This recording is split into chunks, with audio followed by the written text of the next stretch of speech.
नमस्कार मेरे प्यारे भाइयों बहनों, आईएएस आरएएस विद्यार्थी में आपका स्वागत है, हार्दिक अभिनंदन है। तो मेरे प्यारे भाइयों बहनों, आज आपके लिए अपन लेकर आ चुके हैं 12 अप्रैल 2023 का नेशनल और इंटरनेशनल एस्पेक्ट से जुड़ा हुआ करंट अफेयर।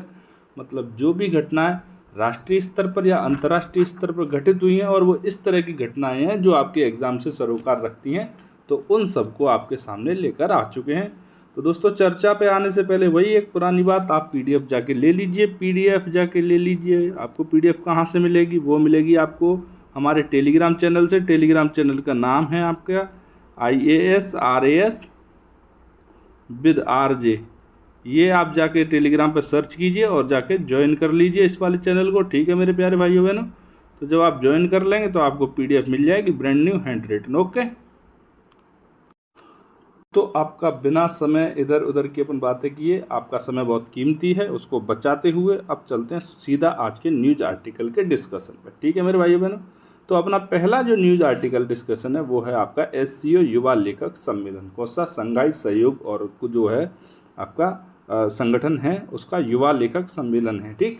चर्चा में क्यों? देखो दोस्तों, कोई भी बात आए, सम्मेलन आए, कुछ भी आए, तो उसके बारे में 2-3 चीज़ें याद रखा करो। कौन कर रहा है, कहाँ कर रहा है और इसका उद्देश्य क्या है, ठीक है। तो इस सम्मेलन का आयोजन कौन कर रहा है? शिक्षा मंत्रालय। कहाँ कर रहा है? नई दिल्ली के अंदर। और इसका उद्देश्य क्या है? तो उद्देश्य इतने सारे घने सारे भरे पड़े हैं, उनके बारे में अपन जान लेंगे अभी, ठीक। कोई भी टॉपिक पढ़ो, कौन है, क्या है, उद्देश्य क्या है, बस टॉपिक खत्म। इतना सही टॉपिक होता है, ठीक। तो दोस्तों, चर्चा में क्यों है? क्योंकि शिक्षा मंत्रालय है, उसने संघाई सहयोग संगठन शिखर सम्मेलन के अवसर पर युवा लेखक सम्मेलन का आयोजन किया है। आयोजन वही मैं कह रहा था, कौन आयोजन कर रहा है? शिक्षा मंत्रालय। कहाँ कर रहा है? नई दिल्ली के अंदर। उद्देश्य क्या है? उद्देश्य के बारे में अपन नीचे आके जान लेते हैं कि इसके उद्देश्य क्या है। तो दोस्तों, सम्मेलन का जो विषय है वो SCO सदस्य देशों के बीच में सभ्यतागत संवाद है। सभ्यतागत का मतलब ये नहीं है कि भैया आप गाली गलौज से बात नहीं करोगे, आप बात करोगे आप कैसे हैं, आप कैसे नहीं हैं। सभ्यतागत का अर्थ होता है आगे भविष्य को देखते हुए भविष्य के लक्ष्यों को प्राप्त करने के लिए जो संवाद होता है उसको सभ्यतागत संवाद बोलते हैं। मतलब उत्तरोत्तर विकास के परिप्रेक्ष्य में जो संवाद हो रहा है वो, ठीक है। इसमें किस किस चीज़ की चर्चा हुई है? तो इसमें इतिहास की चर्चा की गई, इसमें दर्शन की, अर्थव्यवस्था की, धार्मिक मुद्दे, सांस्कृतिक मुद्दे, साहित्य, विज्ञान एवं चिकित्सा जैसे उप विषयों के साथ युवा विद्वानों का दृष्टिकोण शामिल हुआ। मतलब जो युवा विद्वान थे, जो संघाई सहयोग संगठन जो कंट्रीज हैं SCO के, उनके जो युवा विद्वान थे, उनके इस दृष्टिकोण के पीछे क्या हुआ, उनका मतलब इस सारे दृष्टिकोण को शामिल किया गया युवाओं के, जो युवा विद्वान थे उनके, ठीक है। तो संघाई सहयोग ऑर्गेनाइजेशन जो है सदस्य देशों की युवा शक्ति को आपस में जोड़ने के लिए, देखो आगे उद्देश्य मैं आपसे कह रहा था, ठीक है। युवा शक्ति को क्या करना है? आपस में जोड़ना है। भैया युवा शक्ति आपस में जुड़ जाएगी तो युद्ध खत्म हो जाएंगे, लेकिन ऐसा होगा नहीं कभी, ठीक। क्या करना है? एक व्यापक नीतिगत रूपरेखा तैयार की गई। इसमें क्या किया इस सम्मेलन में कि भाई ये इतने सारे जो देश हैं उनकी जो युवा शक्ति है उनको आपस में जोड़ा जाए, ठीक है। आपस में जोड़ने से विश्व जो अपने भविष्य में जो रिलेशंस है वो सुधरेंगे, और भविष्य में रिलेशन जब अच्छे होंगे तो लड़ाई दंगे कम होंगे। भाई लड़ाइयों से वैसे ही बहुत परेशान है कि युद्ध जो होता है उसकी बातें करना बहुत अच्छा लगता है, लेकिन जब युद्ध के बीच में मैदान में पहुंचते हैं तो टांग काँप जाती हैं भाइयों। युद्ध अपने पीछे सिर्फ और सिर्फ विनाश छोड़ जाता है। जीते या कोई हारे, विनाश दोनों तरफ का होता है, ठीक है। आगे देख लेते हैं। तो SCO युवा लेखक सम्मेलन युवाओं को आधुनिक शिक्षा, क्या आधुनिक शिक्षा, प्रशिक्षण, उन्नत प्रशिक्षण, उद्यमशील गतिविधि और अभिनव परियोजनाओं में व्यापक भागीदारी के अवसर पता लगाने के लिए गतिशील मंच प्रदान करता है। गतिशील का मतलब होता है आपका प्रोग्रेसिव। मतलब ऐसा मंच नहीं है जो आप वहाँ पहुँचे तो आपको पीछे की दुनिया में ले जाओगे। 60 साल पहले आपके बाबा ने ये किया, 60 साल पहले आपके दादा ने ये किया, 60 साल पहले ये तकनीकी थी, 100 साल पहले वो तकनीकी थी, अंग्रेज़ों ने हमारी तकनीक को ख़राब कर दिया। इस तरह की बातें नहीं होंगी। तो किस तरह की बातें होंगी कि हमें भविष्य में आगे 50 साल के क्या लक्ष्य निर्धारित करनी है और उनको कैसे प्राप्त करना है, उसके ही हिसाब से प्रशिक्षण दिया जाएगा, ठीक है। और क्या किया जाएगा? और परियोजनाओं का आगाज किया जाएगा, ठीक है मेरे प्यारे भाइयों बहनों। अब चलते हैं अपन थोड़ा और आगे, जो अपने एग्जाम के हिसाब से प्रोस्पेक्टिव से जो चीज़ इंपॉर्टेंट होगी उसकी अपन चर्चा करते हुए आगे चलेंगे, ओके। तो आगे आता है भाई साहब आपका संघाई सहयोग संगठन। क्या आता है? संघाई सहयोग संगठन। तो दोस्तों इससे पहले मतलब इसका नाम क्या हुआ करता था, बचपन में इसका नाम क्या था? आप भी छोटे थे, बचपन होगा आपका, कोई चुन्नू होगा, कोई मुन्नू होगा, कोई चिंटू होगा, तो ऐसे ही जो संघाई सहयोग संगठन था उसका हमारा, उसको संघाई 5 के नाम से जानते थे। इसका बचपन का नाम क्या है? संघाई 5। संघाई 5 क्यों है? क्योंकि एक तो संघाई के अंदर बना ये संगठन और 5 लोग शामिल हुए। कब बना था? 96 में। इसकी डेट ऑफ बर्थ क्या है? 1996। हैप्पी बर्थडे इसका 96 में। ओके। तो जो चीन है, कजाकिस्तान है, किर्गिस्तान है, ताजिकिस्तान है और रूस है, ये 5 देश कहाँ शामिल हुए थे? संघाई के अंदर 5 देश शामिल हुए, उनका एक संगठन बना 1996 के अंदर, उसका नाम हो गया संघाई 5।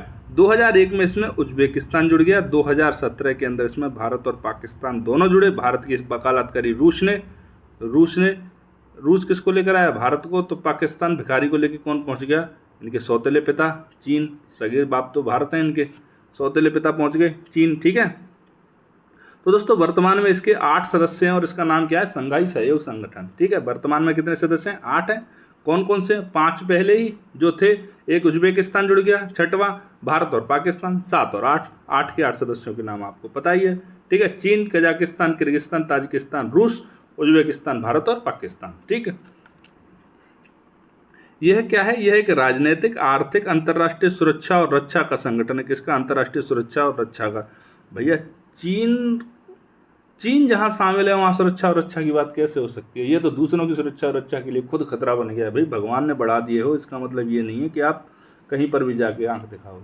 आंख दिखाई दी आपने डोकलाम में, INS विक्रांत को पहुंचा दिए थे मोदी जी बंगाली खाड़ी में पहले ही। ठीक है। उसको देख के आंखें फट जाती हैं, फिर चिल्लाते हैं भारत ने 20,000 ब्रह्मोस बना के रखेंगे, मारेंगे भी एक दिन, देखना एक दिन। यह क्षेत्रफल और जनसंख्या के मामले में दुनिया का सबसे बड़ा क्षेत्रीय संगठन है। सबसे बड़ा क्षेत्रीय संगठन मतलब इसके बराबर का बड़ा कोई भी क्षेत्रीय संगठन नहीं है। यह कुल 60% क्षेत्रफल को, 40% आबादी को और 30% GDP को कवर करता है। आप देख लो आप कितना बड़ा क्षेत्रफल है। ये 60% जो क्षेत्रफल है वो यूरेशियाई क्षेत्र का है। कौन सा? यूरेशियाई क्षेत्र का। ठीक है। ये पूरे विश्व का नहीं है, यूरेशियाई क्षेत्र का 60% है। और जो आबादी और जो GDP है वो पूरे विश्व की है। ठीक है। इसका हेडक्वार्टर कहाँ है? हेडक्वार्टर है बीजिंग के अंदर, चीन के अंदर। ठीक है। तो आप बोलोगे सर संघाई सहयोग संगठन है इसका नाम और हेडक्वार्टर बीजिंग में, क्या हो गया भाई? हेडक्वार्टर कहीं पे ही बना दो, हेडक्वार्टर दिल्ली में बना दो, उससे क्या फ़र्क पड़ जाएगा? भारत की अध्यक्षता चल रही है अभी। भारत की अध्यक्षता में क्या हो रहा है? SCO की मीटिंग चल रही है। SCO के राष्ट्राध्यक्ष कहाँ है? भारत के अंदर है। तो भारत की अध्यक्षता में चल रही राष्ट्राध्यक्षों की संघाई सहयोग ऑर्गेनाइजेशन परिषद के दौरान SCO का उद्देश्य क्या है? इसका उद्देश्य का नाम है सिक्योर। सिक्योर का मतलब क्या है? सिक्योर एक पूरा सेंटेंस है, इसकी फुल फॉर्म अपन देख लेते हैं। सिक्योर का मतलब सिक्योरिटी मतलब सुरक्षा, इकोनॉमिक हेल्पिंग मतलब आर्थिक सहयोग, संपर्क, एकता, प्रभुत्व और क्षेत्रीय अखंडता के लिए सम्मान और पर्यावरण, ये सिक्योर का अर्थ है। इसका उद्देश्य क्या है? सुरक्षा होनी चाहिए, आर्थिक सहयोग होना चाहिए, सभी देशों के बीच संपर्क होना चाहिए, एकता होनी चाहिए, संप्रभुता की रक्षा, हमें एक दूसरे की संप्रभुता का सम्मान करना चाहिए, क्षेत्रीय अखंडता का सम्मान करना चाहिए और पर्यावरण की सुरक्षा करनी चाहिए। तो इस चीज़ को भैया चाहे ना आप भी समझ लो, सहयोग संगठन बना के बैठे हैं, ऐसा उद्देश्य है, लेकिन आप समझते कुछ हो नहीं, बुद्धि पता नहीं कहाँ है, अकल। तो ठीक है दोस्तों, अब चलते हैं अपन अगले न्यूज आर्टिकल की तरफ। हमारा अगला न्यूज आर्टिकल है भारतीय नौसेना का नौसेना उड्डयन उद्योग आउटरीच कार्यक्रम। फिर वही बात, कहाँ आयोजित हो रहा है, कौन आयोजित कर रहा है, इसका उद्देश्य क्या है और सम्मेलन आपका कार्यक्रम खत्म। ठीक है। अब देख लो कहाँ आयोजित हो रहा है, कोलकाता में। कौन आयोजित कर रहा है? भारतीय उद्योग परिसंघ के पूर्वी क्षेत्र के सहयोग से आयोजन किया जा रहा है। इसका उद्देश्य क्या है? नवोन्मेष। नवोन्मेष का मतलब है नवाचार, एकीकरण, स्वदेशीकरण। इसके लिए क्या करना है? अनुकूल इकोसिस्टम को बढ़ावा देना, तैयार करना है। लो जी, हो गया आपका कार्यक्रम खत्म। ओके। इस कार्यक्रम के दौरान क्या हुआ है? एयर स्टोर्स के स्वदेशीकरण के लिए पुस्तिका का द्वितीय संस्करण का अनावरण किया गया। मतलब उसमें प्लानिंग होती है कि ये किया जाएगा, यहाँ होगा, इस तरह से स्वदेशीकरण हम लेकर आएंगे, तो उस तरह की मोटा मोटी जानकारी होती है। उस तरह की पुस्तिकाओं के अंदर इसके दूसरे संस्करण का क्या किया गया है? विमोचन किया गया है। ओके। अब अपन चलते हैं दोस्तों अगले न्यूज आर्टिकल की तरफ। तो हमारा अगला न्यूज आर्टिकल है केंद्रीय सैनिक बोर्ड की 31वीं बैठक का आयोजन किया गया है। ठीक है। केंद्रीय सैनिक बोर्ड की 31वीं बैठक का आयोजन किया गया है। फिर वही बात, कहाँ कर रहा है, कौन कर रहा है और क्यों कर रहे हैं भैया? आयोजन कहाँ हो रहा है? नई दिल्ली के अंदर। अध्यक्ष कौन है? रक्षा मंत्री जी। ठीक है। कौन कर रहा है भैया? केंद्रीय सैनिक बोर्ड ही करेगा अपनी बैठकों की जो आयोजन है वो तो, ठीक। उद्देश्य उद्देश्य है पूर्व सैनिकों से संबंध अनुभव का उपयोग करके। भैया देखो, जो बुजुर्ग लोग हैं उनके पास अनुभव तो कूट कूट के भरा रहता है। इसके बारे में एक कहानी भी प्रचलित है, एक बहुत छोटी सी कहानी है, मैं आपको 1 मिनट में बता देता हूँ। कि एक बच्चा होता है, उसकी शादी की यही शर्त रखी जाती है कि कोई भी बुढ़ा बारात में नहीं आएगा तभी हम शादी करेंगे। लड़की वाले इस तरह की शर्त रख देते हैं। तो लड़के वाले जब जाते हैं बारात लेके, तो फिर क्या होता है कि कोई भी बुढ़े को साथ लेके नहीं जाते, लेकिन एक बुढ़ा ज़बरदस्ती से लड़ भिड़ के सीट के नीचे घुस के बस की और वहाँ पहुँच जाता है। तो जब फेरों का वक्त आता है तो वहाँ पर शर्त रख दी जाती है लड़के के सामने कि भाई जो गांव के साइड में जो नदी बह रही है, पहले उसमें पानी की जगह दूध बहा दो। अब इतना दूध बहाओगे तभी हम बेटी की शादी करेंगे। तो सारे युवा थे, सारे टेंशन में। भैया बारात लौट के चल दी। बुढ़े ने कहा भाई बारात ब्याह क्यों नहीं हुआ? कि वहाँ पे ऐसी शर्त रखी है। कि कैसी शर्त रखी है? कि दूध बहाना है नदी में पानी की जगह पर। तो अब बारात लौटेगी, भाई इतना सारा दूध कहाँ से आएगा? तो बुड्ढा बोला इतनी सारी बातों पे कहीं रिश्ते टूटते हैं क्या? तो उन्होंने कहा ठीक है, आप क्या करो, एक खाली करो और नदी खाली करवाओ, हम दूध के इंतजाम हमने कर लिया, आप नदी खाली करवा दो। तो भाई नदी को खाली कौन करवा सकता है? तो इस तरह से मतलब उसने अपने अनुभव का प्रयोग करके उस शादी को बचा लिया। तो इसी तरह से जो पूरे हमारे जो बुजुर्ग हैं, सैनिक हैं, जिन्होंने कारगिल वॉर लड़ा है, 62 का वॉर लड़ा है, 71 का वॉर लड़ा है, तो उससे क्या है, उनके अनुभव का प्रयोग करके तौर तरीकों को अपना, उन्हें नए नए तौर तरीके हैं। तो उसके लिए क्या किया गया है, उसका उद्देश्य है इस सम्मेलन, जो बैठक आयोजित की गई है केंद्रीय सैनिक बोर्ड की, उसका एक उद्देश्य क्या है, जो पूर्व सैनिक हैं हमारे, उनके अनुभव का प्रयोग करना, ठीक है। और क्या करना भाई, ऐसा नहीं है केवल उनके अनुभव का प्रयोग करते रहो, जो विभिन्न कल्याणकारी योजनाएं हैं उसके माध्यम से उनका कल्याण भी करना है, उनका पुनर्वास भी करना है। ओके, तो अपन केंद्रीय सैनिक बोर्ड के बारे में जान लेते हैं थोड़ा सा। ये क्या है, तो ये राष्ट्रीय स्तर पर सैनिकों से संबंधित शीर्ष संस्था है, मतलब सैनिकों के वेलफेयर से संबंधित शीर्ष संस्था है। इसका दायित्व क्या है? इसका दायित्व है पूर्व सैनिकों के कल्याण और पुनर्वास करना। ठीक है मेरे प्यारे भाइयों बहनों, अब चलते हैं अपन थोड़ा सा और आगे। तो दोस्तों हमारा अगला न्यूज आर्टिकल है वो है भारतीय अंतरिक्ष नीति 2023। मतलब भारत अंतरिक्ष में किस तरह से काम करेगा। मैंने आपको पहले भी बताया था कि आने वाला समय अंतरिक्ष का समय है। जो अंतरिक्ष पर राज्य करेगा वो धरती पर राज करेगा। ठीक है, अंतरिक्ष से नज़र रखी जा रही है आजकल सारे के सारे देशों पे। अमेरिका, रूस, चाइना जैसे देश तो बहुत आगे निकल चुके हैं इस कड़ी में। तो दोस्तों हम इसकी चर्चा क्यों कर रहे हैं, क्योंकि हाल ही में क्या है, हमारी जो केंद्रीय मंत्रिमंडल की सुरक्षा संबंधी जो समिति है, केंद्रीय मंत्रिमंडल की सुरक्षा संबंधी समिति है, उसने भारतीय अंतरिक्ष नीति 2023 का अनुमोदन किया है, विमोचन किया है, पटल पर रखा है। ठीक है, तो इसका क्या किया, लॉन्च कर दी गई है। ठीक, इसके प्रमुख प्रावधान क्या क्या है? तो देखो दोस्तों, कोई भी नीति हो आपकी, टूरिज्म पॉलिसी हो, स्पेस टेक्नोलॉजी से रिलेटेड हो, कुछ भी हो, अगर कोई भी रिपोर्ट जारी होती है, कोई भी नीति जारी होती है, तो उसके अंदर एक चीज़ कॉमन है, प्राइवेट सेक्टर का उसके अंदर इन्वॉल्वमेंट करना।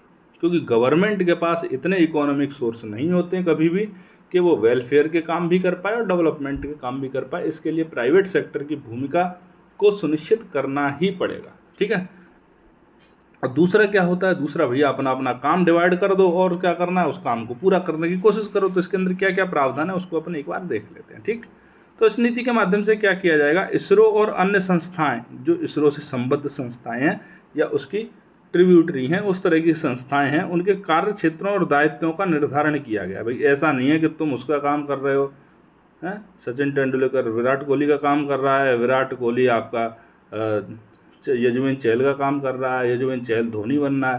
तो इस तरह का काम नहीं, जो कप्तान है वो कप्तानी करो, बल्लेबाज बल्लेबाजी करो, बैट्समैन है बैट्समैन करो, बॉलर है वो बॉलिंग करो। इस तरह के नियम निर्धारित किए गए हैं। ठीक है, क्या क्या किए गए हैं, जैसे क्या क्या नियम है। अंतरिक्ष क्षेत्र की एक PSU कंपनी है, पब्लिक सेक्टर यूनिट कंपनी है, न्यू स्पेस इंडिया लिमिटेड। क्या नाम है इसका, न्यू स्पेस इंडिया लिमिटेड। इसके द्वारा क्या किया है कि अंतरिक्ष क्षेत्र से जुड़ी रणनीतिक गतिविधियों का संचालन मांग आधारित मोड पर किया जाएगा इसके द्वारा। ठीक है, अंतरिक्ष क्षेत्र से जुड़ी हुई रणनीतिक गतिविधियों का संचालन किया जाए।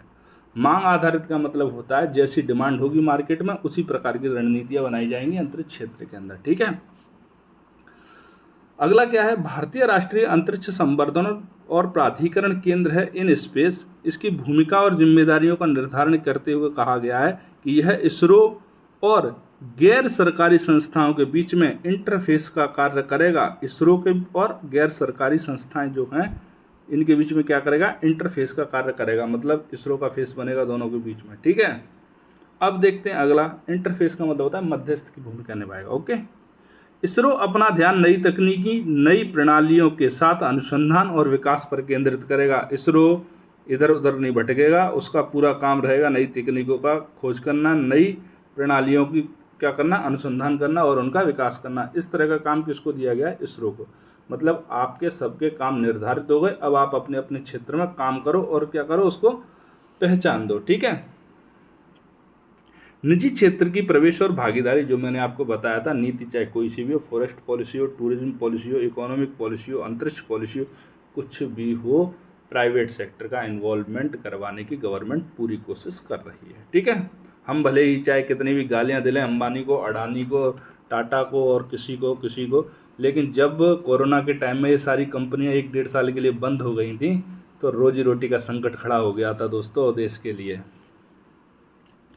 तो दोस्तों निजी क्षेत्र के प्रवेश एवं भागीदारी, मतलब इसके माध्यम से निजी क्षेत्रों को अंतरिक्ष क्षेत्र की गतिविधियों हेतु प्रोत्साहन दिया जा रहा है कि भाई जो बड़े बड़े जो इंडस्ट्रियलिस्ट हैं उनको क्या किया जा रहा है कि आप अंतरिक्ष क्षेत्र के अंदर भी आइए, यहाँ पर आप निवेश कीजिए। ठीक है, जैसे कि टेस्ला कंपनी क्या है, ये प्राइवेट सेक्टर की तो कंपनी है, अमेरिका ने उसको प्रोत्साहन दिया, नासा ने प्रोत्साहन दिया, तो आज देखो नासा का कितना सहयोग कर रही है वो। ठीक है, क्या करना है उनका, भाई कंपनी का, चलो प्राइवेट सेक्टर की कंपनी है, वो आ गई अंतरिक्ष के क्षेत्र में, वो क्या करेगी, उपग्रह के निर्माण का काम करेगी, और क्या करेगी, रॉकेट व्हीकल का निर्माण करेगी, और डेटा संचार का काम करेगी, और प्रसार, मतलब इस तरह के काम को क्या करेगी, प्राइवेट सेक्टर की कंपनियां करेंगी। ठीक है, इस नीति के माध्यम से दोस्तों विश्व अंतरिक्ष अर्थव्यवस्था में भारत की हिस्सेदारी को 2% से बढ़ाकर 10% करने का लक्ष्य है। मतलब अगर मान लो 100 रुपये की अर्थव्यवस्था है अंतरिक्ष क्षेत्र की पूरे विश्व की मिलाकर, तो अभी भारत की उसके अंदर 2 रुपये की हिस्सेदारी है। हम चाहते हैं उस हिस्सेदारी को हम कम से कम 10 रुपये तक लेके जाएं, 10% तक लेकर जाएं। ठीक है मेरे प्यारे भाइयों बहनों, अब चलते अपन थोड़ा और आगे। तो दोस्तों अपना अगला न्यूज आर्टिकल है वो है 3D प्रिंटिंग तकनीकी का उपयोग करके निर्मित भारत का पहला डाकघर। मतलब भारत का ऐसा कौन सा डाकघर है 3D प्रिंटिंग टेक्नोलॉजी का इस्तेमाल करेगा, तो उसका नाम है आपका उलसूर बाजार डाकघर, बेंगलोर का है भैया। बेंगलोर तो वैसे ही भारत की साइबर सिटी है, तो वहाँ पर ही इस तरह के काम हो सकते हैं। ठीक है, 3D जो है आपकी प्रिंटिंग तकनीक है उसका इस्तेमाल किस तरह से किया जाएगा उसको देख लेते हैं। तो दोस्तों जो एडिटिव मैन्युफैक्चरिंग के नाम से भी जाना जाता है इसको, एडिटिव मैन्युफैक्चरिंग के नाम से। ठीक है, नाम क्या है 3D प्रिंटिंग का दूसरा, एडिटिव मैन्युफैक्चरिंग। तो ठीक है, इसमें क्या होता है एडिटिव मैन्युफैक्चर में, इसलिए इसमें होता है 3D प्रिंटिंग के साथ साथ क्या होता है, कंप्यूटर एडेड डिजाइन सॉफ्टवेयर का उपयोग करके जटिल एवं अनुकूलित डिजाइन बनाना संभव हो जाता है। इससे कितनी भी जटिल हो, आपने एक वो देखी होगी picture Tarzan the wonder car, उसमें शुरू में अजय देवगन क्या करता है, कंप्यूटर पर कार की डिज़ाइन बना रहा होता है, वो 3D प्रिंटिंग टेक्नोलॉजी है। 3D में उसकी प्रिंटिंग होती है, 3D में उसकी डिज़ाइन दिखती है। ठीक है मेरे प्यारे भाइयों बहनों, अब अपन चलते हैं थोड़ा सा और आगे जो हमारा अगला जो न्यूज एडिटोरियल आर्टिकल है वो है आपका जेम्स वेब स्पेस टेलीस्कोप को लेकर है। कौन सा, जेम्स वेब स्पेस टेलीस्कोप। ठीक है, चर्चा में क्यों है दोस्तों, तो इस टेलीस्कोप के माध्यम से हमने यूरेनस जो ग्रह है उसके वलयों की तस्वीर खींच ली है। वलय है यूरेनस के चारों तरफ, उसकी तस्वीर को हमने इसके माध्यम से प्राप्त किया है। तो दोस्तों यूरेनस के अलावा और कौन सा ग्रह है जिसके चारों तरफ वलय पाए जाते हैं, आप अच्छे से जानते हो। और उस पर एक हम नासा के द्वारा वो और भेजा गया एक क्या बोलते हैं उसको, सैटेलाइट भेजा गया है, उस पर एक अभियान भेजा गया है, उसका नाम है कैसिनी। अभियान का नाम क्या है, कैसिनी। अब आप ग्रह का नाम बताओ मुझे फटाफट से कमेंट सेक्शन में जल्दी से लिख के। दोस्तों टेलीस्कोप के बारे में जान लेते हैं अपन, जेम्स वेब स्पेस टेलीस्कोप क्या है उसके बारे में थोड़ा सा पता लगा लेते हैं। तो दोस्तोो ये क्या है, एक इंफ्रारेड टेलीस्कोप है। मतलब कैसा टेलीस्कोप है, जो इंफ्रारेड जो आती हैं उनको कैप्चर करता है, उनके अकॉर्डिंग इमेज बनाता है और उस इमेज को कहाँ भेजता है, नासा के पास, पृथ्वी पर। ठीक है, इसका निर्माण जो इस टेलीस्कोप का है वो किस किस संस्था ने किया था, तो वो किया था एक नासा ने और यूरोपीय अंतरिक्ष एजेंसी ने और कनाडाई स्पेस एजेंसी ने, इन सब ने सहयोग किया और सहयोग के माध्यम से क्या बनाया, एक टेलीस्कोप बनाया जिसका नाम है जेम्स वेब टेलीस्कोप। तो दोस्तों मैं आपको बता दूं कि जो जेम्स वेब टेलीस्कोप है वो आने वाले समय में हबल टेलीस्कोप की जगह लेने वाला है। उसको रिटायर कर दिया जाएगा हबल को, और उसकी जगह पे किसको घुसा दिया जा रहा है, जेम्स वेब स्पेस टेलीस्कोप को। ठीक है, इसको 2021 के अंदर लॉन्च किया गया था। यह L2 पॉइंट पर अवस्थित होगा। L2 पॉइंट का मतलब होता है अर्थ और आपके सन के बीच का एक ऐसा पॉइंट जहां पर इन दोनों का गुरुत्वाकर्षण लगभग समान होता है, उसको क्या बोलते हैं, L2 पॉइंट बोलते हैं। ठीक है, अब अपन बात कर लेते हैं टेम्पो के बारे में। टेम्पो वाला नहीं, ऑटो रिक्शा वाला टेम्पो, गणेश जी टेम्पो जो चलते थे सड़कों पर, वो वाला टेम्पो नहीं है ये भैया, टेम्पो VIP है। सबसे पहले इसकी फुल फॉर्म जान लेते हैं। तो इसकी फुल फॉर्म है tropospheric emission monitoring of pollution. ठीक है, ये उपकरण है, एक प्रकार का क्या है, उपकरण है। ठीक है, इसका प्रक्षेपण किसके द्वारा किया गया है, स्पेस एक्स के फाल्कन 9 रॉकेट के द्वारा। किस एजेंसी का उपकरण है ये, तो ये है नासा का उपकरण। इसका उद्देश्य क्या है, इसका उद्देश्य है जो उत्तरी अमेरिका के अंदर वायु प्रदूषण हो रहा है उसके स्रोतों की निगरानी रखना, कि भाई उत्तरी अमेरिका के अंदर वायु प्रदूषण हो रहा है वो कहाँ कहाँ पर ज़्यादा हो रहा है, उसके सोर्सेज क्या क्या है, तो उस पर निगरानी रखना। मतलब वो अंतरिक्ष से निगरानी रखेंगे, इनको खुद पता नहीं लगता है कि यहाँ पर वायु प्रदूषण हो रहा है, किस वजह से हो रहा है। ठीक है भाई बहनों, अब अपन चलते हैं थोड़ा सा और आगे। तो दोस्तों ये क्या है, ये जो उपकरण है वो क्या है, एक तरह का ये है आपका स्पेक्ट्रोमीटर, ग्रेटिंग स्पेक्ट्रोमीटर है। ये क्या है, एक तरह का मीटर है, स्पेक्ट्रोमीटर वगैरह इस तरह के कई सारे मीटर होते हैं अलग अलग चीज़ों को मापने के लिए। तो ये ग्रेटिंग स्पेक्ट्रोमीटर है। ये क्या करेगा, प्रकाश में परावैंगनी किरणों को सेंस करेगा और उनकी गणना कर सकता है भैया परावैंगनी किरणें कहाँ से ज़्यादा आ रही हैं, कहाँ से कम आ रही हैं। इससे क्या होगा, परावैंगनी किरणों से ऊपर ओजोन की जो स्थिति है उसका पता लगाया जा सकेगा कि परावैंगनी किरणें यहाँ पर ज़्यादा हार्म कर रही हैं, मतलब यहाँ पर ओजोन में छेद हो चुका है। ठीक है मेरे प्यारे भाइयों बहनों, तो इसका जो प्रक्षेपण है वो भूतुल्यकालिक कक्षा में किया जाएगा। जैसे अर्थ है, इसके सबसे नज़दीक होती है वो होती है लियो, LEO लोअर अर्थ ऑर्बिट, उसके बाद होती है मियो मतलब मिडिल अर्थ ऑर्बिट, और सबसे ऊपर होती है जियो। जियो का मतलब होता है आपका जियो सिंक्रोनस अर्थ ऑर्बिट। ये जो जियो सिंक्रोनस अर्थ ऑर्बिट होती है इसी को बोलते हैं भूतुल्यकालिक को। किसको, भूतुल्यकालिक किसको बोलते हैं, जो सबसे ऊपर होती है 36,000 किलोमीटर लगभग इसकी पृथ्वी से दूरी होती है। कितनी, 36,000 किलोमीटर इसकी इतनी दूरी होती है पृथ्वी से। ठीक है दोस्तों, जो भूतुल्यकालिक जो कक्षा होती है उसकी। ठीक है, अब दोस्तों अपन चर्चा कर लेते हैं अपने अगले न्यूज आर्टिकल की।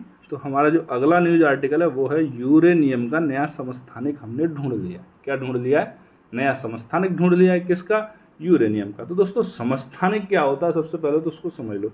समस्थानिक वो होता है जिसका परमाणु क्रमांक होता है, परमाणु क्रमांक होता है वो तो होता है समान। जैसे यूरेनियम है, इसका परमाणु क्रमांक होंगे 91, ये तो रहेगा समान।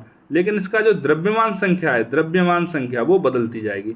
जैसे कि देखो मैं आपको बताता हूँ, अभी इसका नाम क्या है, यूरेनियम 241। तो 241 क्या है, यूरेनियम की इस वाले की जो नया खोजा गया है उसकी द्रव्यमान संख्या। ठीक है, इसका अर्धायु काल क्या है, 40 मिनट, मतलब 40, इसको पूरा रखो 1 किलो का, तो अर्धायु काल मतलब आधी आयु इसकी हो जाती है 40 मिनट के अंदर। ठीक है, यूरेनियम के अन्य समस्थानिक कौन कौन से, एक तो प्राकृतिक अवस्था में प्राप्त होता है, और एक क्या आता है जो प्राकृतिक अवस्था में प्राप्त नहीं हो पाते हैं।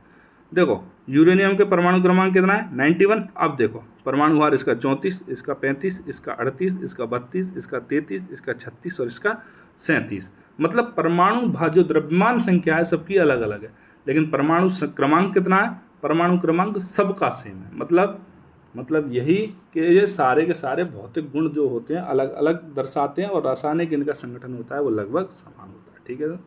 ठीक है मेरे प्यारे भाइयों बहनों, तो दोस्तों आज का हमारा न्यूज आर्टिकल डिस्कशन होता है यहीं पर समाप्त। अब आपसे कल मिलते हैं नई खबरों के साथ में, नए एपिसोड के साथ में। तब तक के लिए जय हिंद, जय भारत।